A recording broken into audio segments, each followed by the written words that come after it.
नमस्कार विद्यार्थी मित्रांनो. आज आपण इयत्ता 10वी मधील मराठी विषयातील उपयोजित लेखन यामधला निबंध प्रकार आत्मवृत्त याचा अभ्यास करणार आहोत.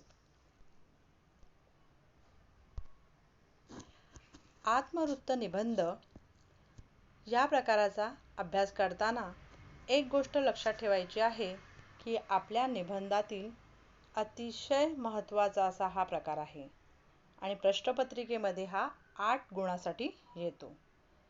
तर हा आत्मवृत्त निबंधाचा प्रकार कसा लिहायचा? किस तरह ये आत्मवृत्त निबंध लिखते हैं? बहुत ही इजी तरीके से आप इसको लिख सकते हो. पर ये लिखते समय कुछ खास बातें ध्यान रखनी है.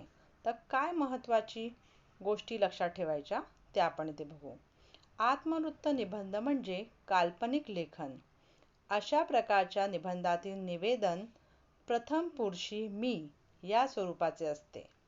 याचा अर्थ ये आत्मवृत्त जब हम लोग लिखेंगे एक कल्पना से लिखना है. उसमें इमेजिनेशन बहुत इम्पोर्टेंट है. और इसमें प्रथम पुरुषी निवेदन का मतलब होता है आपको वो चीज़ बन के लिखना है. आप वो चीज़ बनना है और लिखना है. आत्मवृत्त पर निबंध म्हणजे परकाया प्रवेश असतो.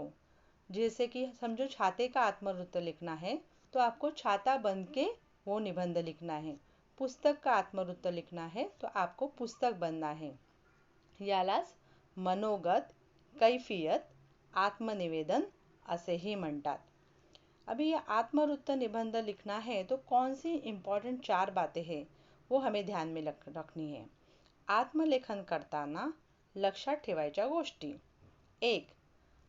सजीव आणि निर्जीव घटकांबाबत सर्वसमावेशक विचार. इसका मतलब होता है आप सजीव यानी जिंदा और जो जिंदा नहीं है ऐसी वस्तु को लेके भी क्या कर सकते, ये आत्मवृत्त लिख सकते. जैसे कि पुस्तक, पेन ये सजीव नहीं है, निर्जीव है. पर शेतकरी, सैनिक इनका भी आत्मवृत्त हम लिख सकते हैं. नंबर 2. आपण स्वतः ती वस्तू आहोत अशी कल्पना करणे.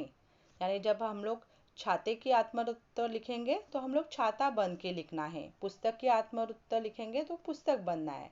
इसी को बोलते हैं परकाया प्रवेश. हमें वो चीज़ बन जानी है. नंबर 3. कल्पना शक्तीचा उपयोग करून मांडणी करणे. पूरा इमेजिनेशन करना है. छाता बन के छाता क्या सोचेगा उस तरह से इमेजिन करते उसको लिखना होता है. और नंबर 4. लेखन करताना भाषा प्रथम पुरुषी एकवचनीय असावी. यानी वो चीज़ अपने बारे में पूरी कहानी बताते जाएगा. फॉर एग्जाम्पल एग्जाम में उदाहरणार्थ आपको कौन कौन से प्रकार के टॉपिक आते हैं. नंबर 1.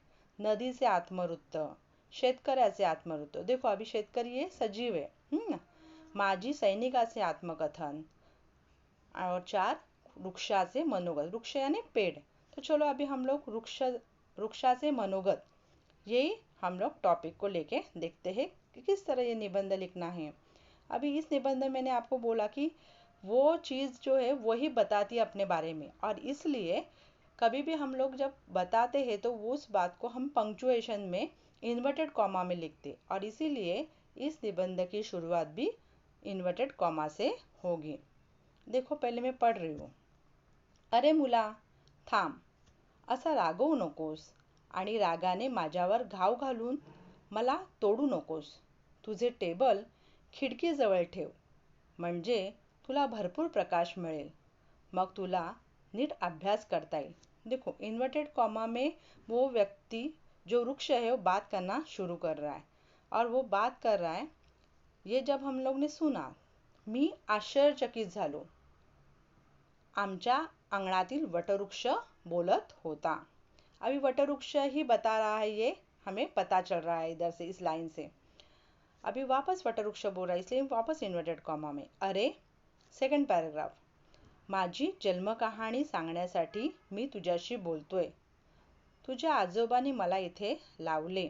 आजोबा ग्रँडफादर. तेव्हा मी तुझ्यापेक्षा कितीतरी लहान होतो. एका छोट्या बी मधून मी जन्माला आलो. बीज, छोटासा बीज. छोट्या रोपाच्या रूपात मी असताना तुझ्या आजोबांनी मला इथे आणले. छोटा रोप छोटा पौधा. जब मैं पौधा था तब तुम्हारे ग्रैंडफादर मुझे यहाँ लेकर आए तुम्हारे घर में. आणि तुमच्या अंगणात, घर के बाहर की जो जगह होती है अंगण, मुलाप्रमाणे वाढवले. वहाँ एक बच्चे की तरह मेरी देखभाल की, मुझे बढ़ाया. त्यामुळेच आज या विशाल वटवृक्षात माझे रूपांतर झाले आहे. और इसलिए आज मैं इतना बड़ा वट का वृक्ष बना. बरगद का पेड़ बोलते ना, वैसे वड का वृक्ष में बन गया. वड बोलते मराठी में. थंडी पडली की तू उबदार कपडे घालतोस. घराची दारे खिडक्या बंद करून घेतोस. उन्हाळ्यात उन्हामुळे त्रासून गेल्यावर घरात विजेचे पंखे लावून बसतोस. मला मात्र थंडी, ऊन, वारा, पाऊस हे सारे सहन करावे लागते. त्यासंबंधी मी कोणाकडे तक्रार करणार? थंडीत माझी पाने गळतात, तेव्हा मला फार वाईट वाटते. पावसाळ्यात मात्र मी खुश असतो. वसंत ऋतूत मला नवीन हिरवीगार पाने येतात. खूप आनंद होतो. भर उन्हात थकलेले वाटसरू आने जाने वाले जो लोग होते ना रास्ते में, उनको वाटसरू बोलते, माझ्या सावलीत बसायला येतात. तुझ्यासारखी गोड मुले माझ्या सावलीत खेळायला येतात, तेव्हा तर माझ्या आनंदाला पारावार राहत नाही. लोक मला पवित्र मानतात. विवाहित स्त्रिया वटपौर्णिमेला माझी पूजा करतात.